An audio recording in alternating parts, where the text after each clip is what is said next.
They said marriage was sacred, but under Tudor law it was a cage.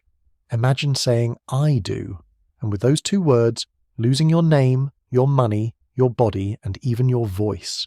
What if every woman you've ever known, your mother, your sister, your queen, could be owned by law? This isn't a horror story, this was England. Under the Tudors, love was just another form of control, and marriage was the prettiest chain ever forged. So here's my question to you. If love costs freedom, was it ever love at all? Stay till the end, because what you're about to hear was buried for centuries, and once you know the truth, you'll never look at the word wife the same way again.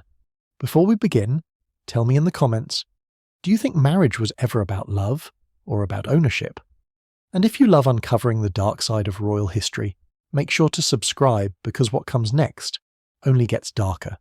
They called it the Golden Age of England, a land of palaces, processions and power. But behind every crown, jewel and cathedral bell there was silence. The silence of women who had been erased by the law itself. In the 1500s, under the rule of the Tudor monarchs, England became a world of rigid control. The king ruled the country, the church ruled the soul, and the husband ruled the wife. It was written, it was preached, and worst of all, it was accepted as divine order. When Henry VIII declared himself the head of the Church of England, he didn't just change religion, he rewrote the laws of morality. Marriage became the centre of control. Every union was not a partnership, but a transfer of power. A woman's body, her land, her inheritance. All of it slipped from her hands the moment she said, "I do." To the outside world, this was the age of elegance. But to the women who lived it, it was a kingdom built on obedience. And disobedience, even in thought, could mean disgrace, imprisonment, or death. The Tudor ideal was clear. A good woman was silent, submissive, and pure. A bad woman was one who thought she was free. But what happens to a society when half of its people are forbidden to exist in their own name? That's where this story begins. Hidden in the parchment of Tudor law was a single principle that changed everything: coverture. According to this doctrine, once a woman married, her legal identity merged with her husband's. She could no longer own land, sign contracts, or keep her own wages. In the eyes of the law, she was civilly dead. William Blackstone would later write, "The husband and wife are one person in law, and that one is the husband." Think about that for a second. A man could beat his wife reasonably, control her inheritance, take her earnings, and even decide where she lived, and the courts would defend him. Because to the state she wasn't a person, she was property. The church sanctified this system. Priests told brides it was their sacred duty to obey. Even queens were reminded that they too must submit. There were no wedding vows of equality, only vows of surrender. I take thee to be my wedded husband, to love, cherish, and obey. Obey, a word that chained millions of women for centuries. In Tudor England, obedience wasn't romantic. It was survival. Because the moment a woman questioned her husband's authority, she wasn't just breaking the rules of her home, she was breaking the law of God and King. And yet some refused to stay quiet. Their defiance, though small and scattered, would plant the first seeds of rebellion. But those who dared to resist paid a price no one should ever pay. Imagine being born into a world where every decision, from what you wore to whom you married, was made for you. In Tudor England, a daughter belonged to her father, a wife belonged to her husband, and if her husband died, she might be forced to marry again just to survive, her worth measured not by her mind, but by her ability to serve. Court records tell chilling stories, women dragged into trials for defiance, stripped of their inheritance, even imprisoned for refusing a husband's order. Some beg for justice, but the judges only asked one question: is your husband satisfied? Even queens weren't safe. Catherine of Aragon begged to be recognised as Henry VIII's lawful wife. Anne Boleyn begged for her life. Both were punished not for crimes, but for disobedience. Their stories were the royal mirrors of a nationwide cage, and yet history called this a time of progress. Printing presses flourished, exploration expanded, the Renaissance brought art and poetry, but for the women of England, enlightenment never arrived. Their thoughts were hidden in letters never sent, their names buried under their husbands' titles, their stories erased from history books, until now. So as we walk deeper into this dark past, remember this. The law did not just control women's lives, it rewired the meaning of love, loyalty, and freedom for centuries to come. And what came next would prove that even a crown couldn't protect a woman from the chains of obedience. The year was 1534. A law was passed in Parliament that reshaped England forever, not with war, but with words. They called it the unity of person. What it truly meant was the erasure of womanhood. Under this law, once a woman married, she ceased to exist in the eyes of the state. Her property, her wages, her legal rights, all absorbed into her husband's name. She could not sue or be sued. She could not own or sell land. She could not even write a will without her husband's consent. To the court she was a shadow, an echo of her husband's will. In the eyes of men like Sir Edward Coke and William Blackstone, this was order. The husband and wife are one person in law, they wrote, and that one is the husband. It was called coverture, a word that sounds almost gentle, like protection. But protection is only gentle when it's a choice. For Tudor women, it was a shroud. Imagine being a merchant's wife. You manage the household, keep the accounts, raise the children, yet everything you earn belongs to him. Imagine being a widow. Your husband dies, and his brother claims the home you built together, because you have no standing to own it. Imagine being a queen, and still being told that your thoughts are not your own. The law did not simply rule women's bodies, it rewrote their existence. It turned love into ownership, marriage into silence, and identity into absence. Hidden inside old Tudor court ledgers lie names of women who tried to fight back, tiny rebellions scratched in fading ink. One woman, Joan Vaughan, petitioned for the right to control her late husband's estate. The court's answer was cold. A wife can have no property against her husband. Another, Marjorie Lenton, argued that her husband had stolen her inheritance. The judge replied, "He cannot steal what is already his." Each plea ended the same way, dismissed, denied, forgotten. But there were moments of quiet defiance. Some women smuggled away savings, hid deeds, or wrote wills in secret. Others whispered their protests through letters, begging sympathetic clergy for help. These weren't just legal struggles, they were human ones, because every law that erased a woman also erased her story, her hopes, her voice, her place in history. When we look at the Tudor courts today, they appear as symbols of order and justice, but in truth, they were the machinery of obedience. Each ruling, each signature, was another nail sealing the coffin of female autonomy. The irony? The very word cover in coverture meant that a woman was covered by her husband, protected, yes, but also hidden. The world thought this made women safe. In reality, it made them invisible, and invisibility is the cruelest kind of imprisonment. The world outside the courtrooms was no kinder. In every Tudor household, the same ritual repeated itself. A girl was taught to obey her father. Then, on her wedding day, that obedience was simply transferred from one man to another. Her wedding ring was not just a symbol of devotion, it was a mark of ownership. Her last name changed, her rights vanished, and her silence became law. Yet the church preached this as sacred. Priests said a husband was the head and a wife was the weaker vessel. They quoted scripture to keep women docile, to make obedience sound holy. And women, born into a world without options, learned to smile through the pain. Those who resisted were punished, sometimes brutally. A disobedient wife could be confined, starved, or beaten for correction. If she fled, she could be dragged back home by force, because she wasn't just leaving her husband, she was leaving her owner. And still, amid all this darkness, something began to shift. Small cracks appeared in the walls of silence. Women began writing, teaching, recording their thoughts, even if they had to do it under their husbands' names. They were invisible by law, but they refused to be forgotten by time. The law of coverture promised to protect women. Instead, it made them prisoners.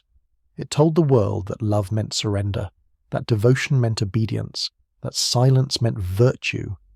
But history never truly silences the truth. It only buries it. And what lay buried in these laws would soon explode in the most dangerous place of all, inside the palace itself. Because when queens started questioning the same laws that bound their subjects, the kingdom trembled. Catherine of Aragon arrived in England as a princess, radiant and educated, the daughter of a mighty Spanish king. She was supposed to be powerful, revered, untouchable.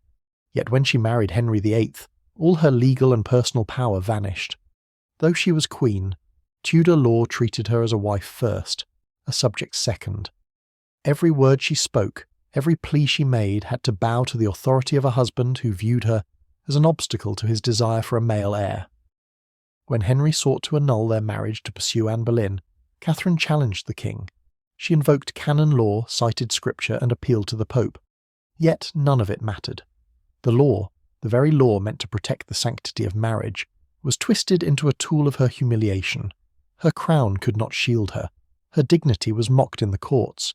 She was forced into silence, her petitions ignored, her voice erased, despite being the lawful queen. Imagine the shock, even centuries later, that the law could reduce a queen to the same powerless condition as any ordinary wife. This was the cruel irony of Tudor England. The higher the crown, the sharper the chains. Catherine's struggle wasn't just personal, it was emblematic. Her story foreshadowed the fates of every woman who dared question obedience, even at the highest level. Anne Boleyn stepped into the palace like a storm, intelligent, ambitious, defiant. She captivated Henry VIII and ignited a revolution. England broke with Rome to make her queen. But Anne was also a woman in a system designed to strip women of agency. She navigated a world where her body, her loyalty, and her very existence were constantly scrutinized. Any perceived misstep could, and would, be fatal. When Henry grew impatient with Anne's inability to produce a male heir, the law turned against her. Accused of adultery, incest, and treason, she was tried in court, a spectacle meant to justify her death. The charges were fabricated, the judges complicit, the outcome inevitable. Anne's story illustrates a terrifying truth. Under Tudor law, obedience wasn't optional, even for a queen. And when obedience failed, punishment was swift and merciless. The executions, the trials, the public shaming, all of it was a warning. If the crown could destroy a queen, what hope remained for ordinary women whose voices were already silenced by coverture? Anne's final moments were steeped in irony. The queen who once ruled the king's heart died powerless, a victim of the very laws meant to define society. Her death was not just political, it was a public lesson in obedience, gender, and control.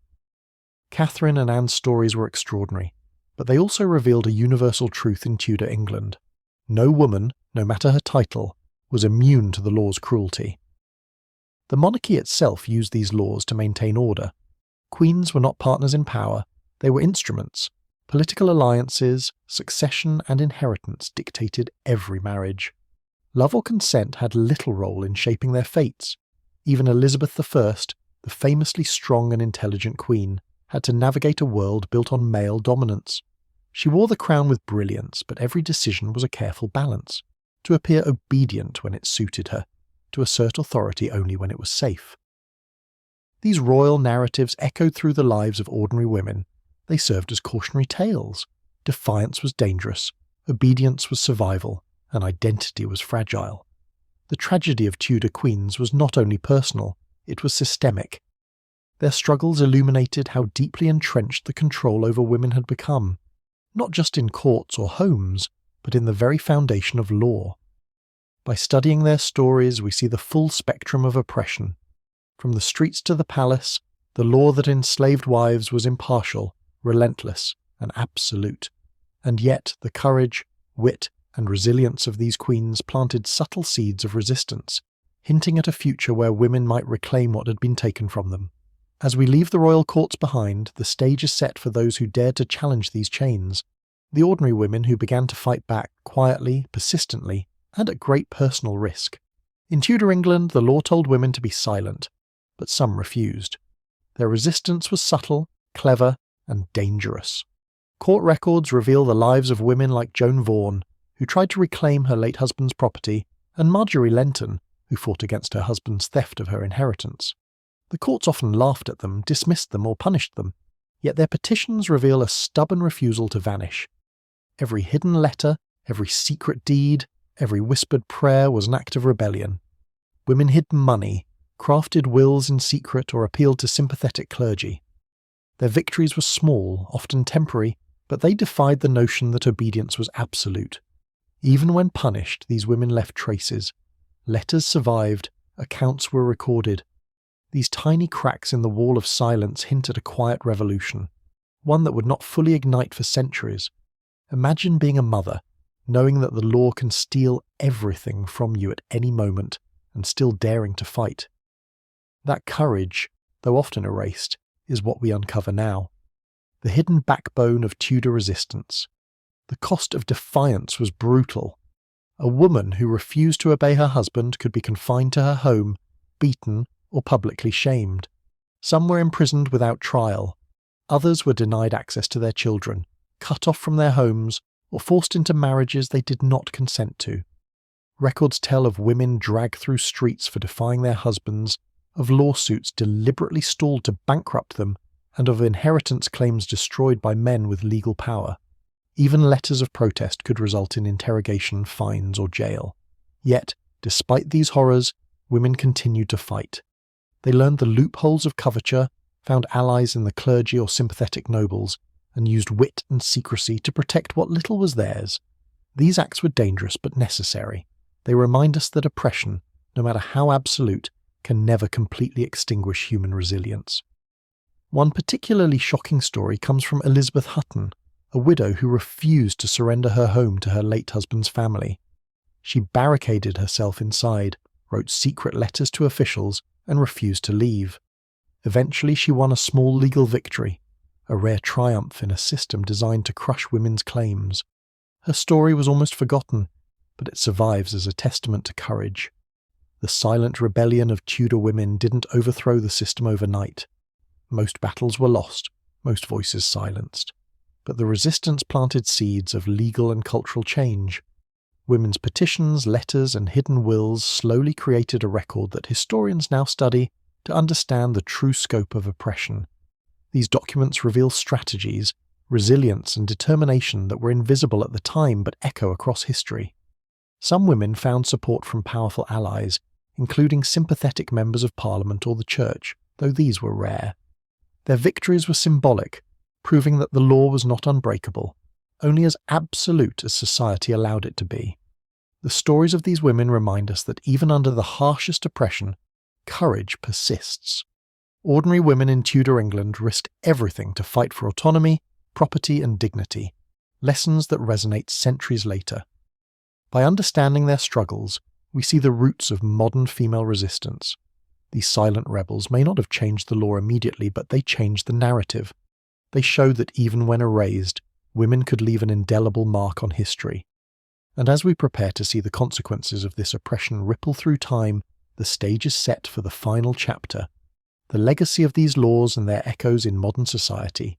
Centuries have passed since the Tudors ruled England, yet the shadow of coverture lingered long after the crowns fell. The law that erased women's identities, absorbed their property, and silenced their voices didn't vanish overnight. Its echoes can be traced through early modern England, into Victorian society, and even into the 20th century. Married women could not vote, could not sign contracts, could not claim wages in their own names. They were legally dependent on men, and society reinforced it through culture, religion, and education. Even when the law technically allowed women some independence, social pressure made disobedience dangerous. Women were still expected to obey husbands, fathers, and male authority. Education was limited, careers were blocked, and property rights were restricted. The chains of Tudor law weren't just legal, they were psychological. Generations of women internalized the idea that obedience was sacred and independence was sinful. This is why Tudor law is not just a historical curiosity, it's a blueprint for centuries of systemic oppression, and its consequences are still visible in modern gender norms, expectations, and inequalities. Change came slowly. Women like Mary Wollstonecraft in the 18th century and early suffragists in the 19th and 20th centuries challenged the notion that marriage meant surrender. They argued that law, culture, and society had no right to erase a woman's identity. Legal reforms gradually dismantled coverture. Married women gained the right to own property, control earnings, and pursue legal action independently. Education and employment opportunities expanded. Women's voices, once buried beneath the weight of law, began to resonate publicly. Yet the process was uneven and perilous. Each victory built on the courage of women who refused to accept invisibility, the same defiance seen in Tudor England, from widows petitioning courts to queens asserting themselves before kings. Understanding these legacies is crucial. We see how centuries of silencing shaped expectations, limited opportunity, and created patterns of control. The law didn't just regulate property or obedience, it regulated thought, ambition, and even desire. By tracing these threads, we recognize that today's freedoms were hard-won, and the stories of Tudor women remind us how fragile liberty can be and how relentless oppression can echo for generations. The story of Tudor oppression is more than history, it's a mirror. When we read about queens dragged through courts, widows denied their property, and ordinary women punished for resistance, we confront a brutal truth. Law can be a weapon, not a shield.